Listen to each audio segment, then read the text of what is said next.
We'll start the show in just a second, but first I want to tell you about today's sponsors. Nebia is a revolutionary showerhead that saves you money by using 45% less water, but with a stream of water that's way more powerful than what you get with other showerheads. To get 15% off, go to nebia.com/Pakman and use the code Pakman.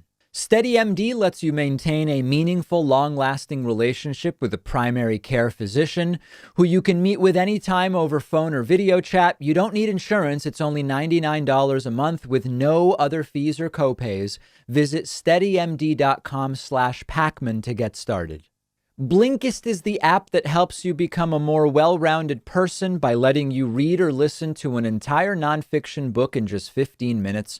You can try it for free and get 25% off a subscription by going to Blinkist.com/David Pakman. So President-elect Joe Biden is starting to fill out his cabinet. And we learned just in the last few hours, really, that Joe Biden's Secretary of State is going to be Anthony Blinken. And you are going to notice as I tell you about Anthony Blinken that this is going to be very, very different than Donald Trump's approach. Donald Trump's two secretaries of state were an oil executive and a right-wing nut congressman, Rex Tillerson and Mike Pompeo, respectively, as secretaries of state. Joe Biden is going to have a former deputy secretary of state who started his career at the State Department under the Clinton administration, has huge foreign policy experience, and quite frankly, is what you need temperamentally when you want to sort of calm the panic of our foreign allies after 4 years of a child in the White House with their sycophants following them around until they are no longer sycophants. Rex Tillerson, of course, being an example of that. Now, this doesn't mean we're going to agree with every cabinet pick that Joe Biden makes on policy, and we're going to talk about that in a little bit. But we are starting to actually select experienced adults here, and that's a good sign. We've also learned of two more choices for Joe Biden. They are Jake Sullivan for National Security Advisor. Sullivan was Joe Biden's National Security Advisor as VP and also worked under Hillary Clinton when she was Secretary of State. And then lastly, from what we know so far, we heard about Ronald Klain a couple of weeks ago as Chief of Staff. The last choice I have to tell you about today is that Linda Thomas Greenfield is going to be Joe Biden's ambassador to the United Nations. Again, all important positions for rebuilding relationships with allies.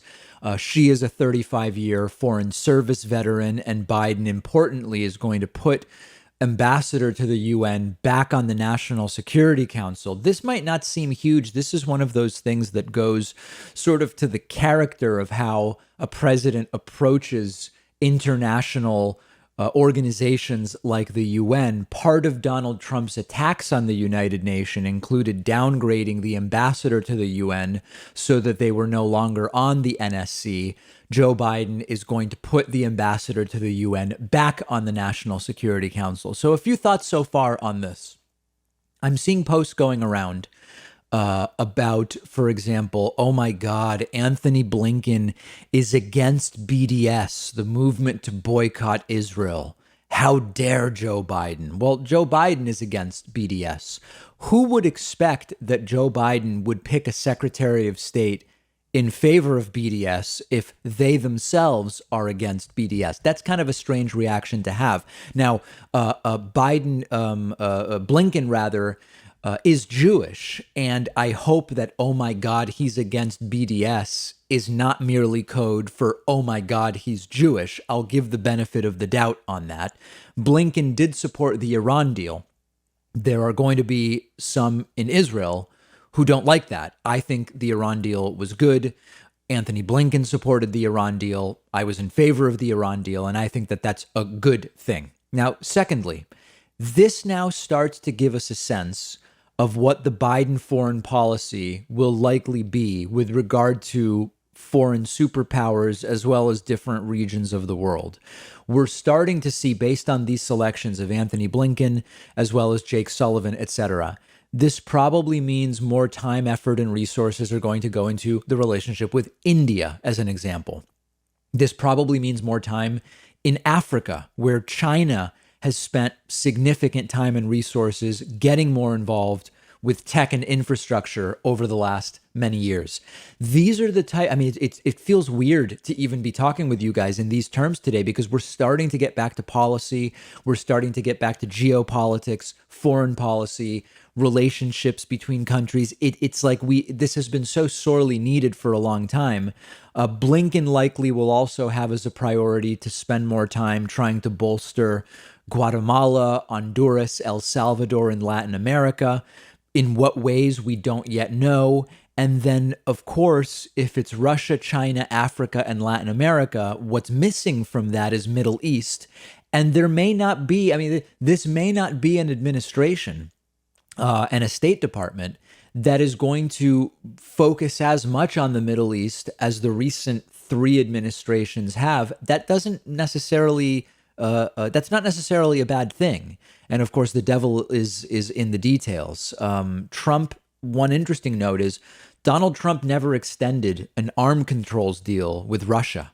And as a result of that, the incoming Biden administration is going to have about 2 weeks after inauguration to extend that with Russia, if indeed it is going to be extended. That's a big thing, and that's going to set the tone for a lot of the three-way relationship between the U.S., Russia, and China, and that's going to be in the first couple of weeks of the Biden administration. So that's something to look at. Now, there's plenty of sort of good here, a return to normalcy, adults at the table, qualified people at the table. What's the bad? Anthony Blinken is no progressive. That's the reality. And Anthony Blinken is more interventionist than I am, although Joe Biden has not shown an interest during the campaign in campaigning on interventionist priorities. We know that Blinken is more of an interventionist than Joe Biden ran on, and this is something that I'm not on board with generally as a rule of thumb. If you look at some of Blinken's past comments about Iraq, seeming to be more in the mindset of the problem was how it was done rather than the fact that it was done at all.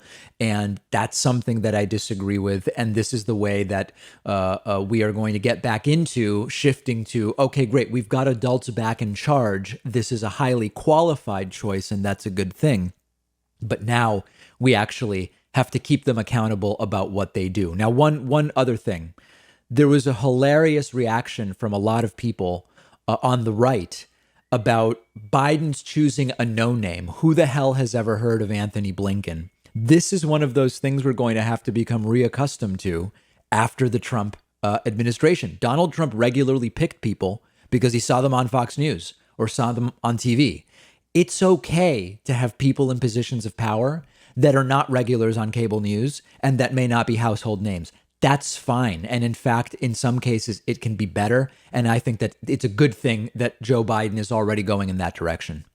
We've gotten very lucky, or maybe better said, we are very fortunate that as soon as December 11th or 12th, we are expecting that people will start to be vaccinated with one of 2 coronavirus vaccines that are believed to be 95% efficacious in preventing coronavirus. Now, with flu vaccines and other vaccines, we very often don't have near 95% effective vaccines. And we are on the path to having multiple such vaccines for coronavirus.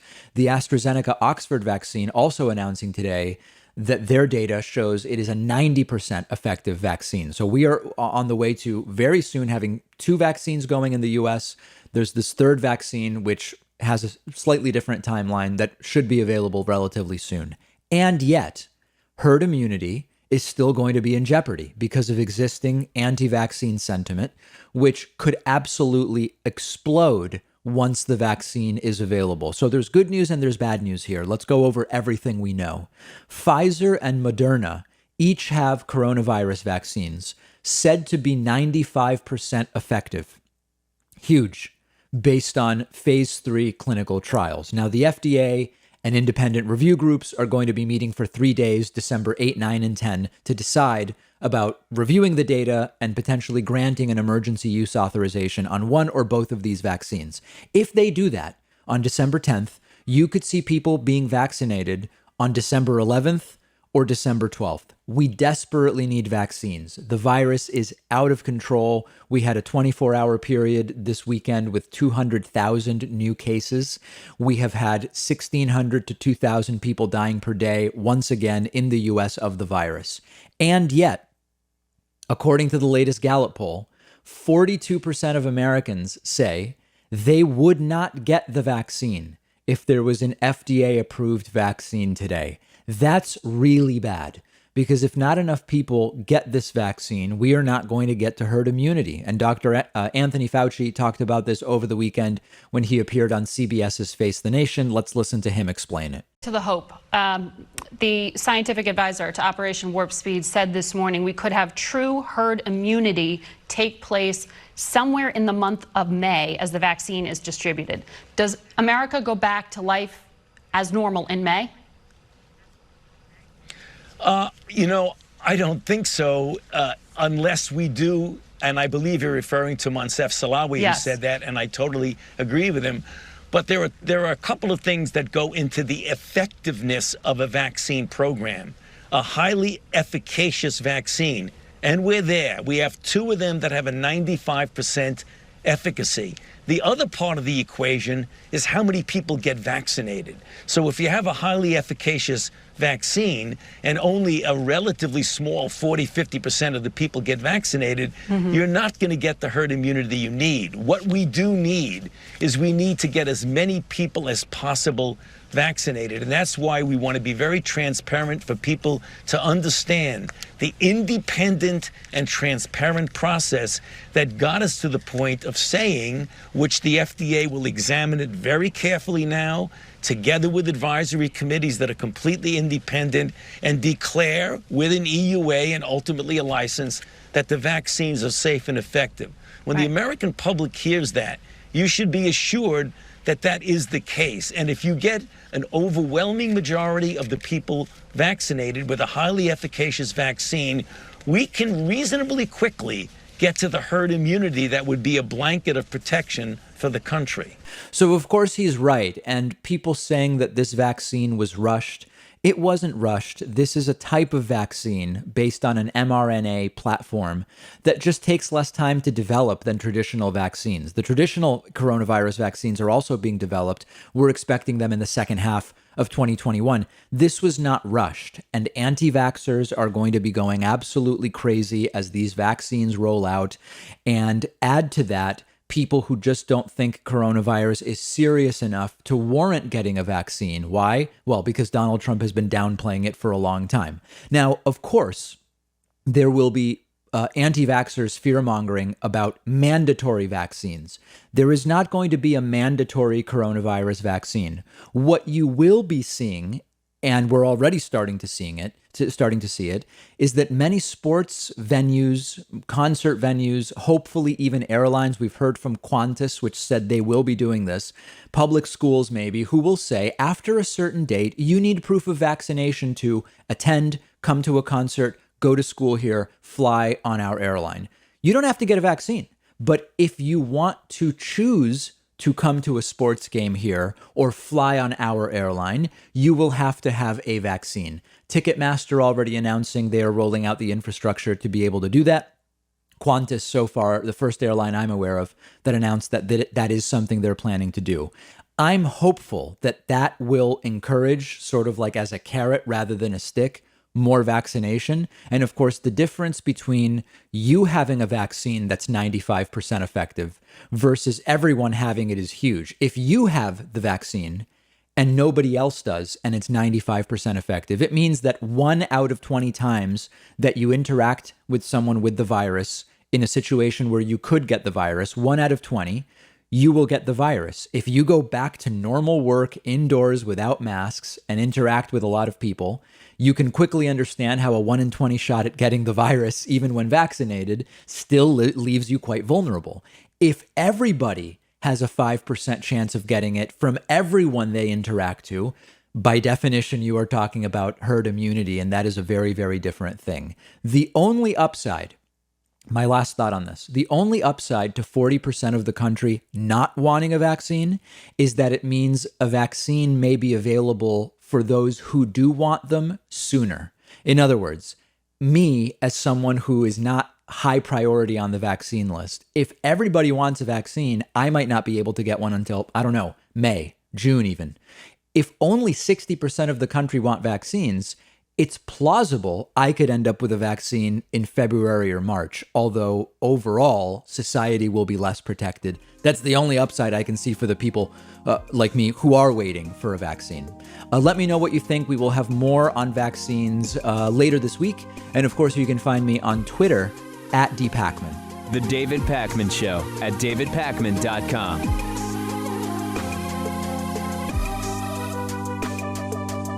One of our sponsors today is Nebia, the creator of the world's most innovative showerhead. It uses only about half the water that other showerheads do, saving you money, helping the environment, but it's actually a lot more powerful than other showerheads on the market. It has twice the coverage of other showerheads. The water sprays with a ton of pressure. I've been using it in my bathroom at home. I love it. Only took a few minutes to set up, really easy, and it's been a totally different experience than any other showerhead I've used. I can get in and out of the shower way quicker now because of how powerful it is. It only takes a few seconds to get completely rinsed off. So I was actually amazed that it's only using about half as much water. Nebia also offers a number of shower accessories like shelves and curtains, which match perfectly with the design of the showerhead. The showerhead starts at just $199, but the first 100 people to go to nebia.com/Pakman and use the code Pakman will get 15% off site-wide.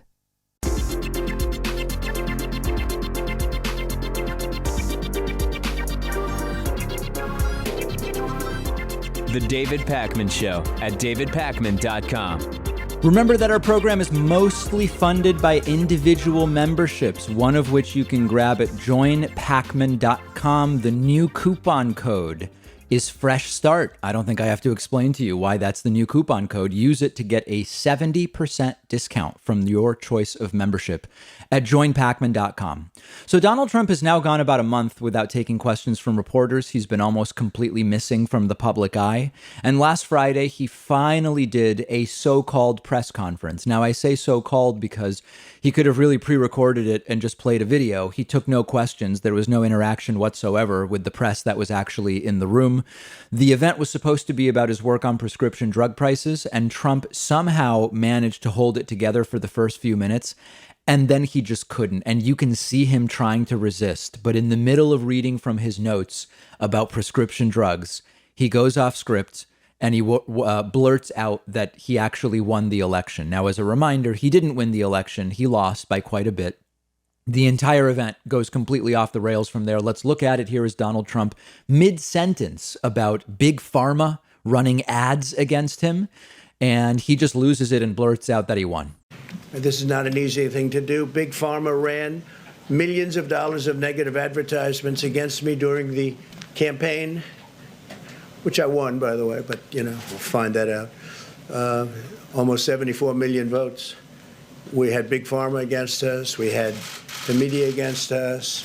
We had big tech against us. We had a lot of dishonesty against us. But Big Pharma alone ran millions and millions of dollars in ads. In fact, I looked at it. I said, who is it?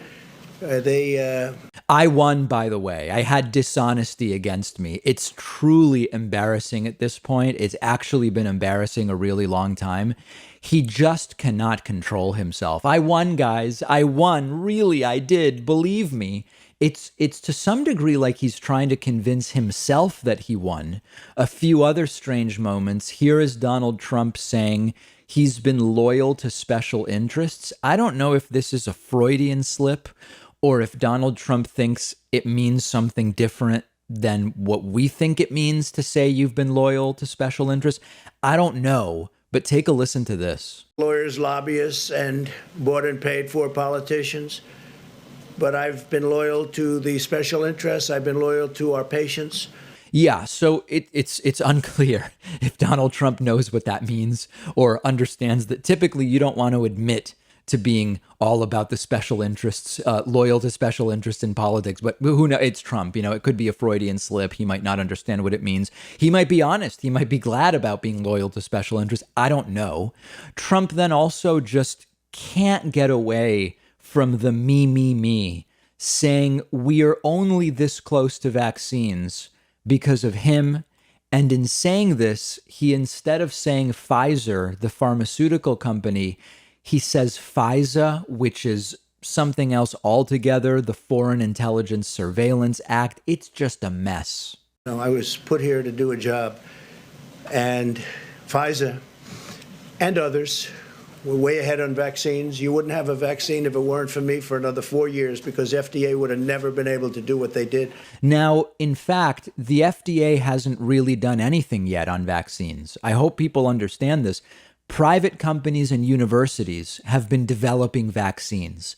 The FDA, in a couple of weeks, is going to meet, along with some independent panels, and they will look at the data from these companies, Pfizer, BioNTech, Moderna, Oxford AstraZeneca is moving ahead very quickly, and they will decide in December whether these vaccines should get emergency use, as we've already discussed. So this is weird, and it's even getting stranger and stranger as it goes on. Donald Trump remaining very conspiratorial, suggesting that news of a coronavirus vaccine receiving approval after the election was part of the conspiracy to bring him down, that they could have announced this before the election, but it might have helped him. They didn't want to help him, so they waited. Take a look. Their vaccine, in other words, not come out with a vaccine until just after the election. That's because of what I did with favored nations and these other elements. Instead of their original plan to assess the data in October, so they were going to come out in October, but they decided to delay it because of what I'm doing, which is fine with me because, frankly, this is just a very big thing. A very big thing. What I'm doing here, I don't know if anyone's going to appreciate it. These people can't even believe it. Alex, even you can't believe it, can you? Look at you. So they waited and waited and waited, and they thought they'd come out with it a few days after the election. And it would have probably had an impact. Who knows? Maybe it wouldn't have. So Donald Trump, of course, as always, the ultimate victim, complaining that he doesn't get appreciation. No one has been treated less fairly than Donald Trump in the world, in the history of the world, of any president in history, if you believe his perspective. And he almost kind of backhandedly admits that he lost, saying, if the vaccine had been approved before the election, I might have won. But of course, he's also trying to convince us that he did win. So he has to back up and say, well, maybe it would, maybe it wouldn't have had an impact. And then lastly, as Seema Verma wraps up, she's just horrible. She's been a part of Donald Trump's coronavirus task force for a while.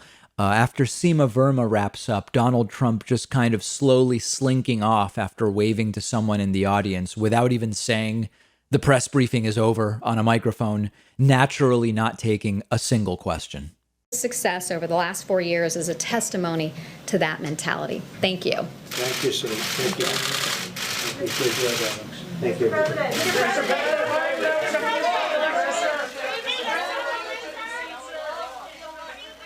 The election was 3 weeks ago. Joe Biden has selected a Treasury Secretary who he says he will tell us sometime around Thanksgiving. He selected a Chief of Staff.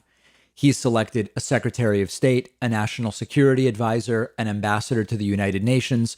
Joe Biden has created and has started meeting with a coronavirus task force, and he's been speaking to governors about what are we going to do in terms of masks, in terms of the virus, in terms of all of this. And meanwhile, Donald Trump and his administration still have not even acknowledged, hey, we had an election. You aren't going to be president anymore in 8.5 weeks. They still have not acknowledged that. Truly bizarre times that we are living through.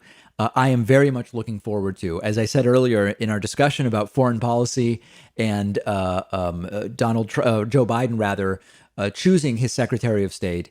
I really am looking forward to getting back to more substantive policy discussion once we can get rid of this menace. And we are 8.5 weeks from it. So Rudy Giuliani is not the only whacked out lawyer representing Donald Trump in his futile attempts to overturn the results of the 2020 election, which Joe Biden won. There's this other lawyer named Sidney Powell. Now, last week when I noted Sidney Powell seems absolutely out of her mind during that bizarre press conference at which Rudy Giuliani's face melted, some people wrote to me and said, David, you know, it kind of sounds like you're making fun of Sidney Powell's accent. I guess she's Southern. That's not what it was. with any accent, the things Sidney Powell was saying make no sense. She suggested last week that there was a conspiracy to steal the election from Donald Trump by Joe Biden involving, this is not a joke, Venezuela and Cuba, the long-dead Hugo Chavez and Nicolas Maduro, George Soros, Antifa, some guy named Eric Coomer, and the Clinton Foundation. She seemed completely out of her mind.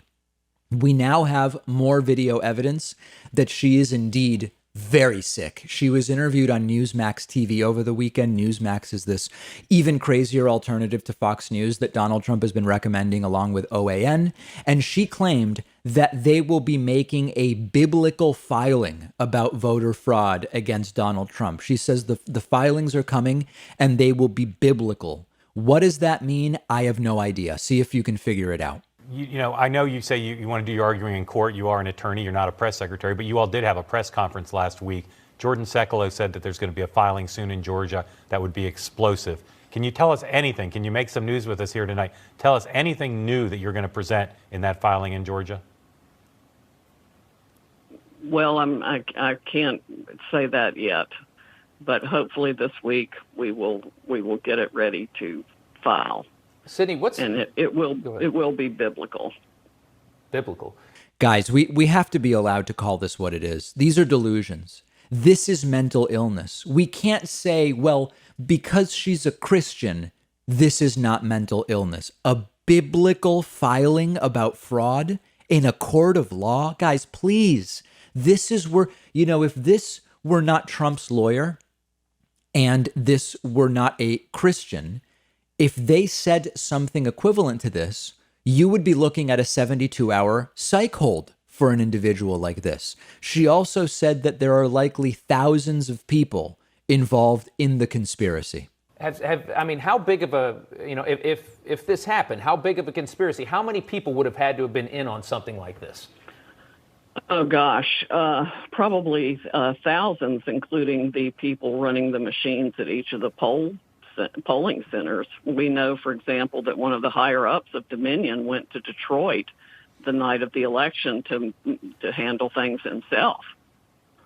And we also have evidence that there were any number of VPN lines open to the internet for foreign actors to be meddling in it. Yeah, thousands of people in on it. One of the things we know from experience is that when there are more than a handful of people involved, you can't cover it up. And yet we had the Texas governor offering $1 million as a reward for proof of voter fraud. Nobody's been able to collect the $1 million. Their sworn affidavits keep getting dismissed in court. Courts keep finding there's no merit to any of these claims. If thousands of people are involved, there would be widespread, undeniable proof. You can't cover it up if thousands of people are involved. And then Sidney Powell goes back into the stuff about Venezuelan witnesses. Has anybody given you an explanation that as to why they had to turn the machines off? You talk about how the machines got turned off, yes, and then there was a vote dump. Our witness from Venezuela, who saw it all created and how it worked, said that he knew as soon as the machines were turned off in those key states, it was because we, the people, in voting for Trump in a landslide election, had essentially broken the algorithm that had been pre-programmed into the machine. So they had to stop counting in those states. Did you hear that one? People voted for Trump so overwhelmingly that it broke the machine algorithms, whatever that means. She says Trump lost by 6 million, and she's saying Trump won by so much that it broke the machines. This is a very sick person, and sadly people fall for it.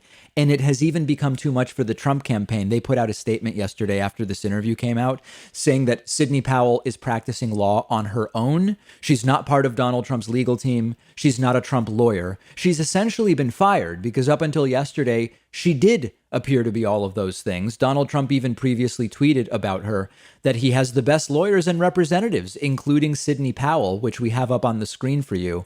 It's just a hilarious comedy of errors. The Trump campaign now distancing from this lunatic woman as quickly as they can, but people fall for it. I got a very distressing email over the weekend from a viewer who said, David, My mom completely fell for that press conference. The press conference you and I likely watched, and we see Rudy Giuliani's hair dye melting and Sidney Powell blaming Antifa and George Soros and Venezuela for stealing the election. And we recognize these are ill people. This viewer's mom fell for it and thought that Sidney Powell is just a brilliant lawyer doing God's work. And this viewer spent hours convincing his mom that that's not the case. It's really scary stuff. And as with Trumpism in general, the really scary part is the number of people just falling for this nonsense, hook, line, and sinker. Biblical submissions proving voter fraud against Donald Trump. Sad and scary. We'll have more about this on our Instagram page. We are at David Pakman Show on Instagram. While you're there, you can follow me on Instagram as well at david.pakman. The David Pakman Show at davidpakman.com.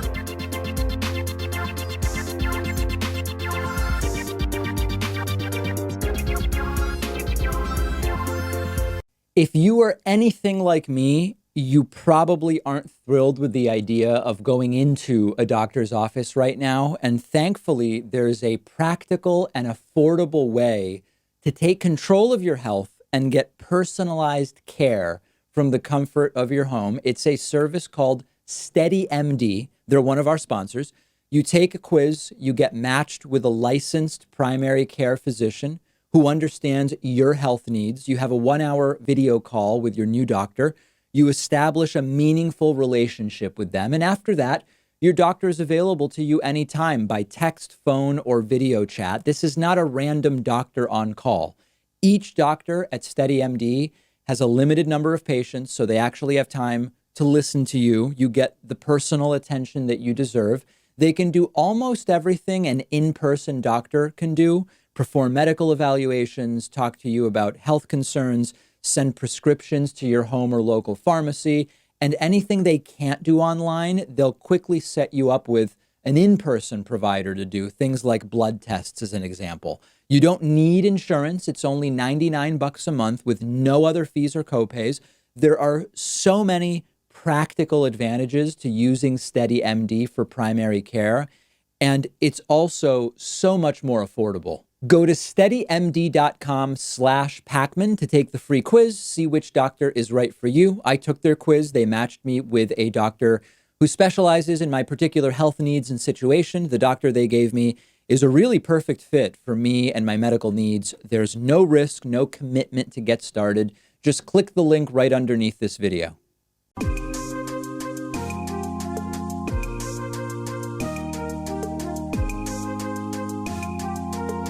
Welcome back to the David Pakman Show.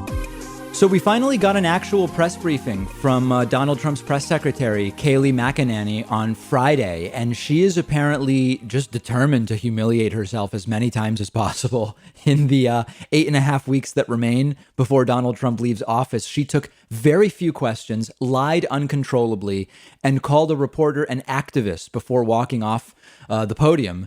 Every aspect of the public-facing communications from this administration have been debasing the office of the presidency in embarrassing and shameful ways. And I'm talking about Trump's tweets, Trump's press briefings, his press secretary's press briefings, his cabinet members like Mike Pompeo insisting there will be a transition to a second Trump administration, even though Joe Biden won. It's been pathetic and it's been globally embarrassing. And Kayleigh apparently not doing what Donald Trump has been doing, which is mostly hiding from public eye.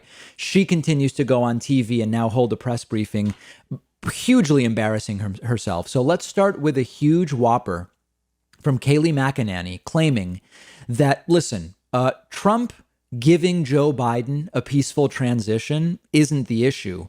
Trump was never given a peaceful transition by Obama or Hillary, I guess she means. Imagine that And then listen to this. Something that I would note is just we talked a lot about transfer of power in the election, and it's worth remembering that this president was never given an orderly transition of power. His presidency was never accepted. In fact, before his election, we know Crossfire Hurricane was launched by Peter Strzok to pursue a baseless allegations about the president's ties with Russia. That's before he was president, trying to subvert the will of the American people. We know in August, Peter Strzok wrote a text message about an insurance policy against a Trump presidency, once again trying to silence the voice of the American people. In 2016, we know in October that there was a FISA warrant taken out to spy on the Trump campaign. And then the American people spoke, and they spoke commandingly in electing President Trump despite all of the odds. It's hard to imagine a more dishonest claim about how the 2016 transition went. It's almost like they don't recognize that there's video of stuff. Hillary Clinton conceded the election and called Donald Trump to congratulate him within hours of it being called. Barack Obama invited Donald Trump to the White House the day after the election, shook hands with him, had him in the Oval Office, and said, I want him to do well. If he does well, the country does well. Barack Obama went to Donald Trump's inauguration and shook hands with Trump and then gracefully flew off in Air Force One. This is just a pathetic lie, and they don't even know what to lie about anymore. Kayleigh McEnany made no mention of the fact that Trump lost.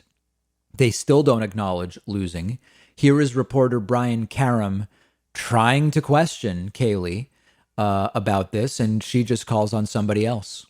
When will you admit you lost the election? Kayleigh, at one point... The entire event completely farcical. Here, Kayleigh McEnany smears Caitlin Collins as an activist as she walks away after taking just a few questions. In 2016 and 4 years into his presidency. Thank you, everyone, for the very good and substantive questions today. Do you understand that you lost? I don't call an activist. I'm not an activist, and you haven't taken questions since October 1st, and you just took about 5, Kayleigh. That's not doing your job. Your taxpayer-funded job. It's actually hilarious that Kayleigh says she won't take questions from Caitlin Collins because she's from CNN and she's an activist. And yet Chanel Rion from OAN gets to ask these conspiracy black hole questions. And Kayleigh says, oh, Chanel is a journalist, but Caitlin is an activist. I mean, we're living in bizarro world here, quite frankly. Caitlin Collins from CNN actually summarizing it perfectly in a tweet where she said after the press briefing, it's understandable why someone who hasn't done their job, taking questions from reporters in weeks, would confuse someone else doing theirs with activism. This is really all just sad more than anything, and the United States is worse off for it. We have to move past it. We have to start repairing the country. And this next story is about Joe Biden trying to do that, at least as he sees it.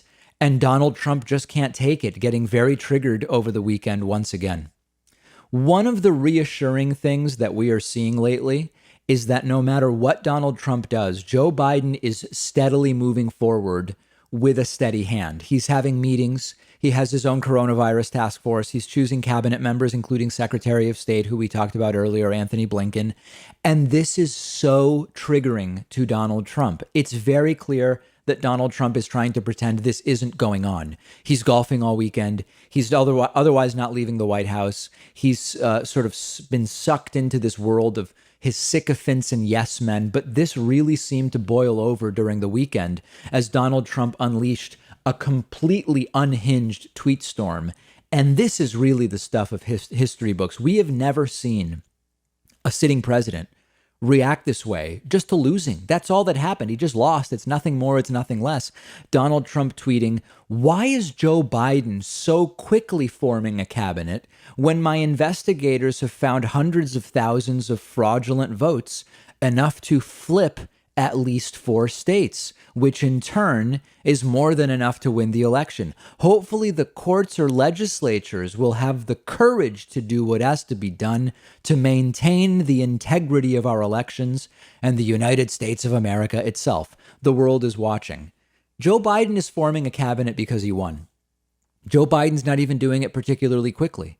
It's that Donald Trump is slow to acknowledge that he lost. There are not enough votes to flip a single state that we are aware of at this point in time, never mind 4 states. The world is laughing at Trump and crying at the downfall of American democracy in terms of a sitting president attacking the democratic process in this way.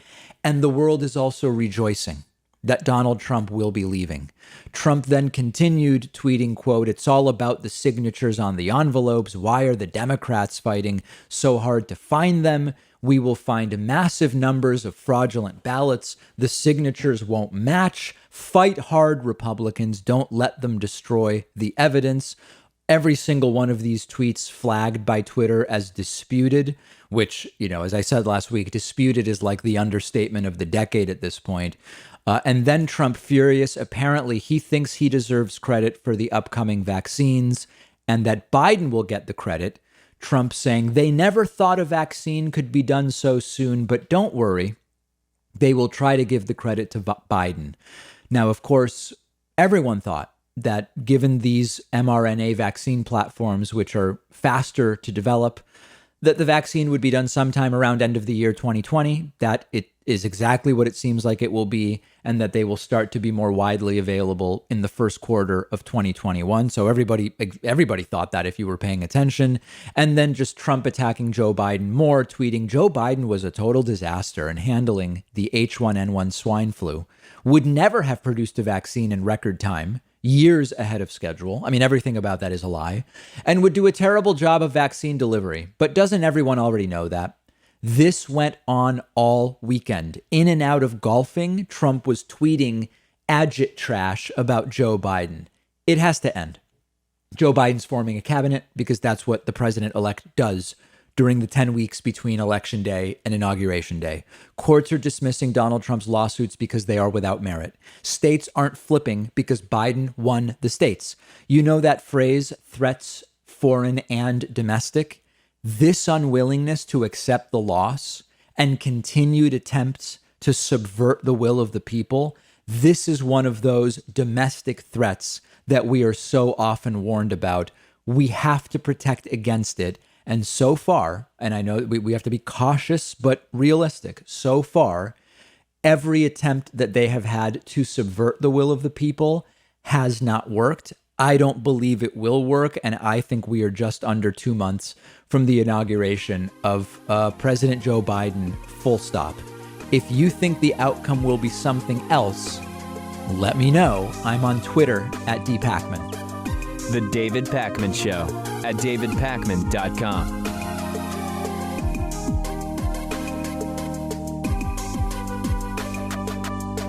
What if you could read 10 books in just one sitting? That's exactly what one of my favorite apps lets you do. It's called Blinkist, and what they do is take thousands of popular nonfiction books.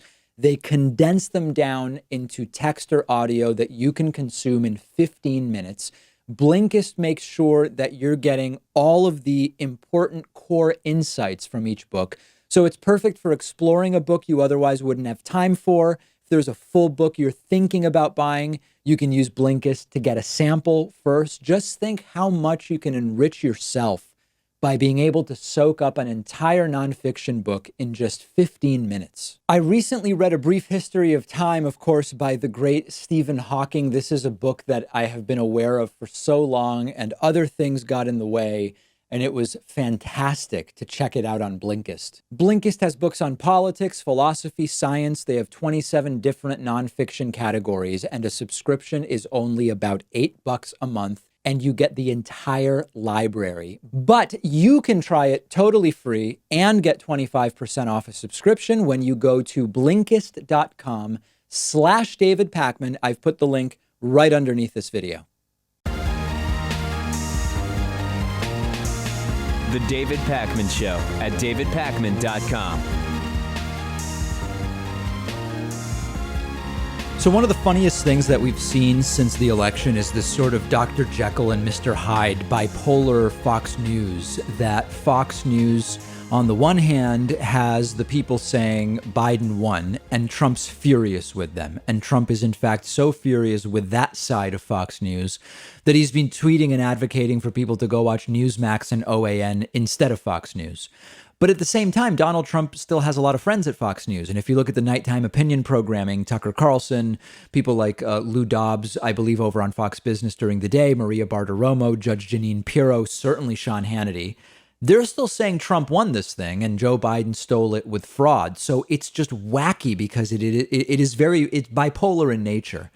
Now, with all of this, it came to a head in spectacular fashion when bomb-throwing conspiracy host Jesse Waters went up against Geraldo Rivera in just a ridiculous assessment of the Rudy Giuliani meltdown interview or meltdown press conference where Rudy Giuliani's hair dye was melting and Sidney Powell said that there was proof from Venezuela and Cuba and George Soros, they're all involved in the conspiracy. That crazy press conference was so nuts that even Trump supporter Geraldo Rivera, even friend of Trump, Geraldo Rivera, had to say, listen, these are conspiracies. This is over, right? This is done.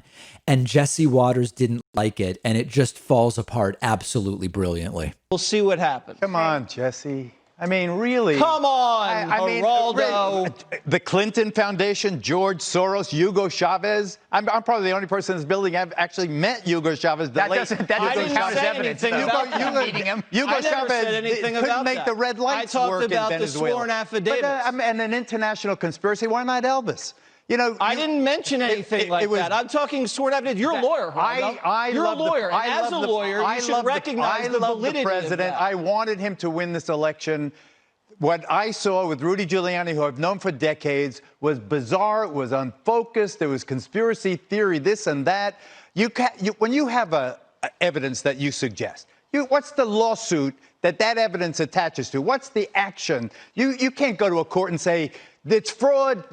Judge, prove it for me. Or is the FBI to prove it for me? They have three pending lawsuits right now in three different states that they're going to submit this evidence. They dropped Michigan. And then there's going to be a judge that's going to rule on the evidence. We're giving false hope. Geraldo, you as an American should want everybody to be confident in the results of the election. False hope. And if you don't pursue these fraud allegations, half the country is going to feel like it was crooked. You don't want that. So Jesse Waters says, if you don't pursue the allegations, the country will believe it was crooked. Well, half the country already believes that. And when the fraud allegations get thrown out, they're not going to say, oh, the allegations were thrown out. I guess there was no fraud. Of course not. When courts throw out the fraud allegations, these people instead say, well, the courts are part of the conspiracy. The courts are in on it, obviously. And this is just like Sidney Powell said on the Newsmax interview I played for you, when she says there are thousands of people involved in this conspiracy. Why not judges as well? So Jesse saying, in order to make people confident it wasn't crooked, we have to let this play its way through the courts. No, the courts have become part of the conspiracy. And Trump's defenders keep talking about, the existence of sworn affidavits. Simply having sworn affidavits doesn't prove anything. Affidavits are a type of evidence. Affidavits are a type of evidence much like witness testimony. Sometimes witness testimony and affidavits are admissible. Sometimes they are not. Sometimes they are credible. Sometimes they are not. The fact that there is an affidavit or 100 affidavits or 10,000 affidavits, it means nothing other than there is a witness willing to say something. That's all it means. It might or might not be credible. It might or may not be hearsay. It may or may not be admissible. Having affidavits doesn't mean more than that. And when you start looking into some of these affidavits that they have, some list, they've got lawsuits in Michigan listing towns from Minnesota. They have people signing affidavits who, when asked what happened, can't put together even one coherent sentence about what on earth is it you are even alleging took place here. And then you'll have, Rudy and others say they signed these affidavits under penalty of perjury. People testify in court under penalty of perjury as well. Testimony is often disregarded as either unreliable or biased or dishonest. You rarely see perjury charges. Perjury is very hard to prove. You very rarely see it. It goes to proving that someone knowingly lied versus just misspoke. It's easier to simply call into question the reliability of what they say and ignore it if you determine it's not trustworthy than to go charging people with perjury. And it's the same thing with these sworn affidavits. So listen, Geraldo is a total clown. He supported Trump. He is Trump's friend. He wanted Trump to win. So Geraldo is not now our go-to guy. He's just sort of like, imagine a group of drunk people at a party behaving insanely. Someone is bound to be the first to sober up. It doesn't mean that they exercise good judgment to begin with. They're just the first guy to sober up and say, what the hell happened here? And that's what is going on with Geraldo, but he was just as much a part of this as anybody else.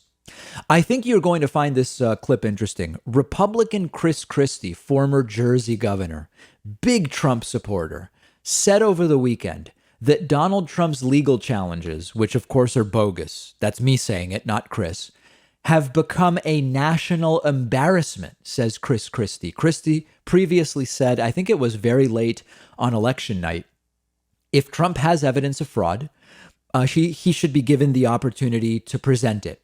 Christie now says he's been given the opportunity, he's not presented it, and this is now becoming an embarrassment. Take a look at this. Hours after President Trump's speech on early Wednesday morning, the day after the election, you said it's incumbent on him to come forward with the evidence. There have now been 34 court cases the president has lost. We saw Pennsylvania last night. We saw Pat Toomey, the senator from Pennsylvania, say it's time for the president to enable this transition. It's time for the president to concede. The president's response was to attack Pat Toomey on Twitter. Is it finally time for this to end?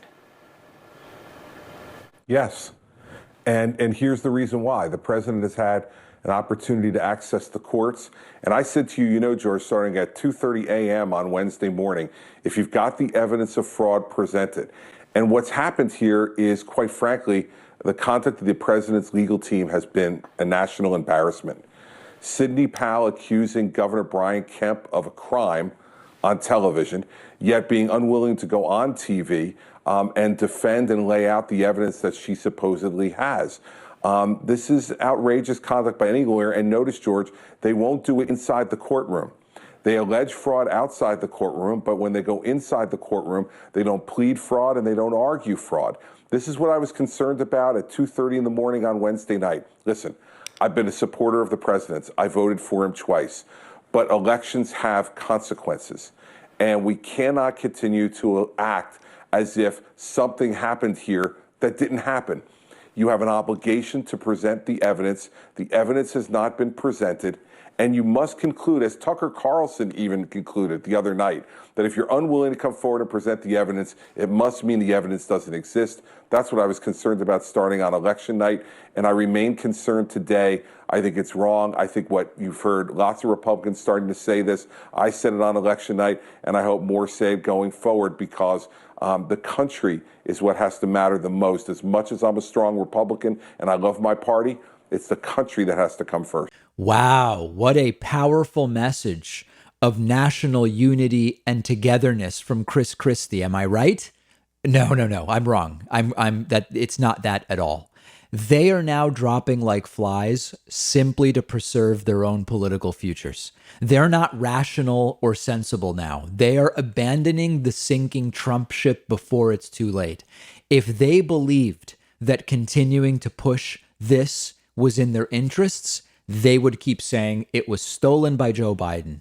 They care about themselves, period. They see the writing on the wall. These are terrible people, and this is now so absurd that some of them are starting to bail out. Christie has been one of the most pathetic Trump brown-nosers for the last 4 years, and now we're supposed to pretend he's one of the good guys? Give me a break. This is just like when you occasionally hear something mildly sensible on Fox News. It's still Fox News. Christie stood behind Donald Trump, literally and figuratively, for 4 years, no matter what Donald Trump did. Trump's lack of taking the virus seriously is arguably part of how Christie himself ended up not only infected with the virus, but in the hospital for a week or longer. And then he still votes for Trump. And his reaction after the election was, hey, guys, let's show respect to the 70 million people that voted for Trump. And now he says, oh, it's become a national embarrassment. Okay. Thanks, Chris. He's getting some distance from Trump so that it helps his political future. That's all that this is. It's fun to watch.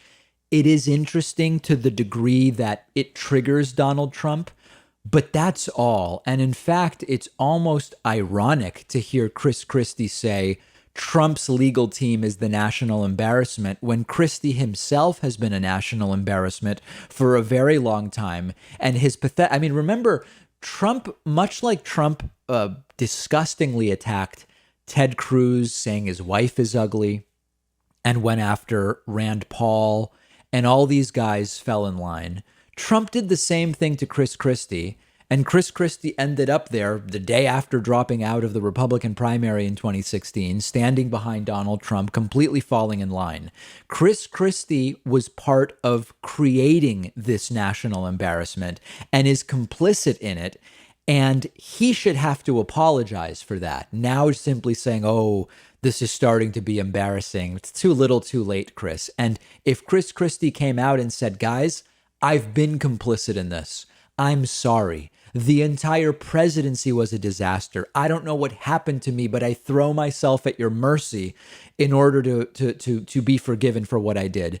I would find myself a little more moved by it if that was the case. This, I'm not falling for this. This is BS, and this is the rats leaving the sinking ship, trying to preserve their own future political lives. And it's pathetic. And Chris Christie is right, but it's too little too late. We have a voicemail number. That number is 219-2-DAVID-P. This is a very important voicemail. This is a voicemail from a Trump-supporting Cuban American.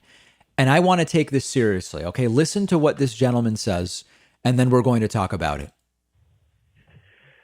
Hello, Mr. Pakman. My name is Juan. I'm a Cuban American, and I voted for Trump. The reason I'm calling is to ask the following question, and this might help ease the concerns some of us have. What are Democrats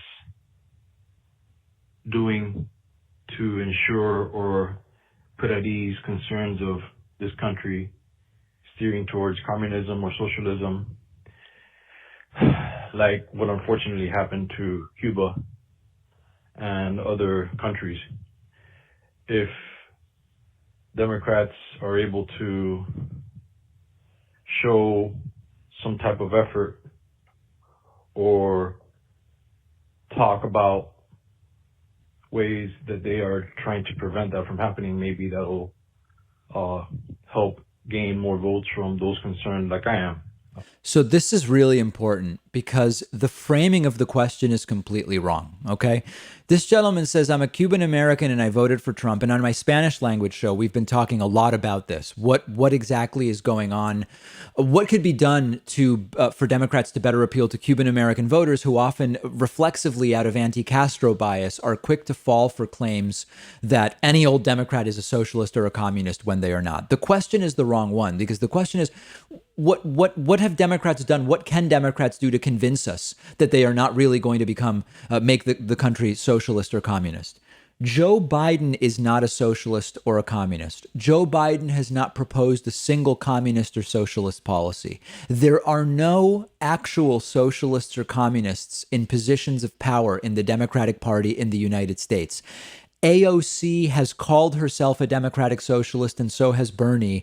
And they are not only are they a small sliver of the Democratic Party, they really are social democrats. They're not advocating for the socialization of the means of production. They are certainly not communists. So the problem is not that Joe Biden hasn't yet convinced us enough that he's not a socialist. There's no evidence. There's no policy. There's no reason to think the current Democratic Party has any interest in making the United States a socialist country. The problem is too many people have been brainwashed to think that that's the case, absent any evidence whatsoever. And so we need to deal with this at a systemic level.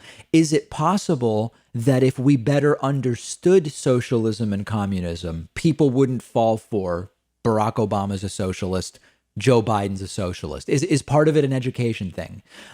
Is part of it irresponsible Republican campaigns that if you tell a lie enough times, it starts to become the truth? I don't know the answer, but when you hear that the question is so wrong, what should Democrats do to convince us they're not socialists? What have they done to make you think they are? Not a single actual socialist policy. It's stunning and it's sad. And listen, I am not a socialist. I am not a communist. I have never been in favor of the Cuban nor Venezuelan regimes. Out of my own self-interest, I would be telling you if Joe Biden was trying to turn the United States into a Cuban or Venezuelan socialist situation, because I would be against that. I wouldn't vote for that. So out of my own views, I would be coming to you and saying, guys, there's a risk of socialism here. There is no such risk. And that's where this has gone wrong. And you end up with folks saying, I don't know that Biden has done enough to show me that he's not a socialist. Has he done anything to suggest he is? And the answer is, of course, no. We have a great bonus show for you today. We're going to talk about another retail chain filing for bankruptcy. We're going to talk about a very interesting First Amendment ruling involving Voice of America. And you are not going to believe what is going on with the MyPillow guy and the Kenosha shooter, Kyle Rittenhouse. All of those stories and more on today's bonus show. Get instant access by becoming a member at joinpakman.com.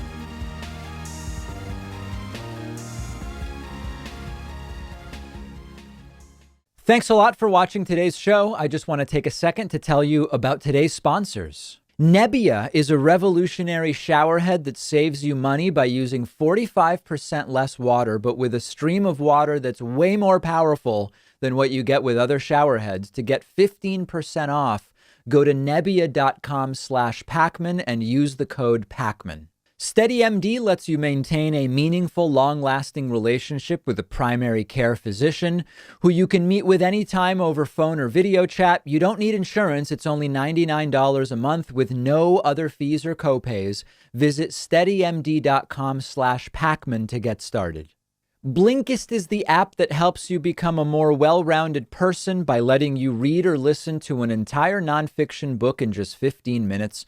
You can try it for free and get 25% off a subscription by going to Blinkist.com/David Pakman.